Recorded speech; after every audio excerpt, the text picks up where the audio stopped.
Olá, seja muito bem-vindo ao canal. Eu sou Alan Victor e no vídeo de hoje eu vou falar sobre a Revolução Industrial, que foi um período tão complexo que ficou dividido em três partes.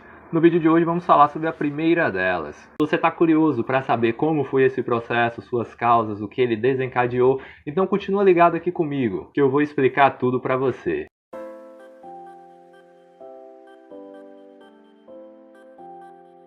A primeira revolução industrial que ocorreu na Inglaterra em 1750. Esse processo ele aconteceu porque a burguesia ela havia acumulado bastante capital em suas mãos, vindo das trocas comerciais que eles faziam.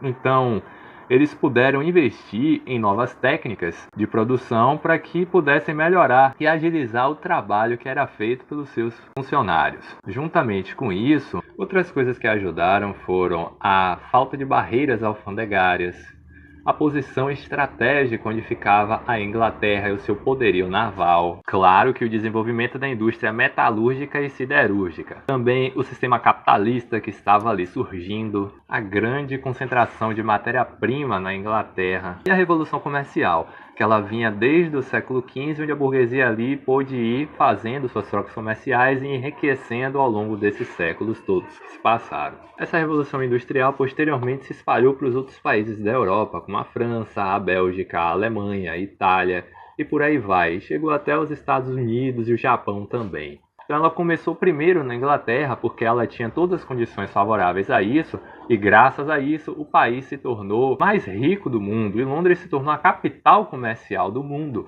porque agora a Inglaterra produzia muito mais, em velocidade superior, em quantidade superior, e enriquecia muito mais. Tudo isso fazendo ali o seu comércio internacional com os outros países. O aproveitamento da energia calorífica do carvão mineral em energia mecânica para fazer funcionar as máquinas representou um grande avanço da produção e nas técnicas utilizadas para a fabricação de mercadorias. A principal manufatura na Inglaterra era a fabricação de lã e foi essa indústria têxtil que foi a maior beneficiária dessa revolução. Ela foi a primeira a ser modernizada, onde ali se desenvolveram tecnologias novas que substituíam o trabalho manual de ficar ali na roca, tecendo aquelas linhas de algodão em fios para depois transformar em roupa. E agora as máquinas faziam isso rapidamente, transformavam ali aquelas pilhas e alguns poucos humanos iam operando o maquinário. Então o trabalho ele deixou de ser manual e agora se transformou em algo mecânico. A Inglaterra produzia e vendia assim esses produtos industrializados em todo o mundo, graças à expansão do sistema colonial. E no final do século XVIII ela se tornou a nação capitalista mais rica do mundo. Só mais tarde que os outros países eles também passaram a fazer suas revoluções, no começo do século XIX e até do século XX em alguns lugares, como aqui no Brasil, por exemplo, que foi só na época de Getúlio Vargas e depois do governo Juscelino Kubitschek. A primeira vez mesmo foi com o Barão de Mauá, mas em grande escala foi com Getúlio. Ele abriu as portas do país para a industrialização.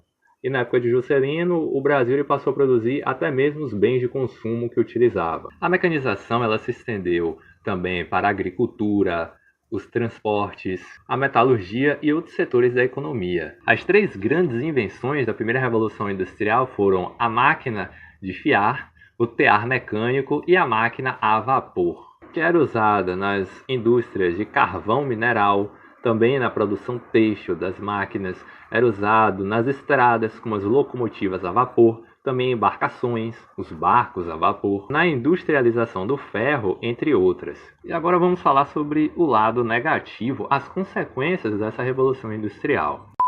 E foi a partir daí que começou o desmatamento, também a poluição que era gerada pela queima do carvão. As florestas, elas foram, muitas delas, dizimadas, destruídas, para que o avanço tecnológico pudesse continuar. Enquanto que as riquezas ficaram concentradas na mão da burguesia, a classe trabalhadora ela vivia na miséria, em condições de extrema pobreza. As jornadas de trabalho eram altíssimas, os pagamentos eram ínfimos, meras esmolas. Mulheres e crianças também trabalhavam nas fábricas. E claro que recebiam menos que os homens. É que nem hoje em dia. A mulher, por mais trabalho, nunca vai ter uma condição salarial igual a do homem, né? Infelizmente. O que é que aconteceu ali no cenário urbano? as pessoas elas passaram a sair do campo e irem para a cidade em busca dos empregos nas fábricas. Esse êxodo rural ele acabou sendo acelerado graças à industrialização. Só que as cidades não estavam prontas para receberem tantas pessoas, porque a média era de que em um século a quantidade populacional cresceu 3 vezes a quantidade da população que havia antes nas cidades. Então, com isso, houveram uma grande marginalização de guetos, periferias, onde as pessoas viviam ali em uma condição subhumana. E para piorar, o surto de cólera só se espalhava graças a isso. Isso foi algo que preocupou até mesmo os burgueses. Por conta dessas longas jornadas de trabalho, da exploração em geral do trabalhador, que não recebia quase nada por isso, surgiram assim os sindicatos que tentavam diminuir essas jornadas de trabalho e lutavam por aumentos salariais. E claro, com o sindicato, quer que veio também?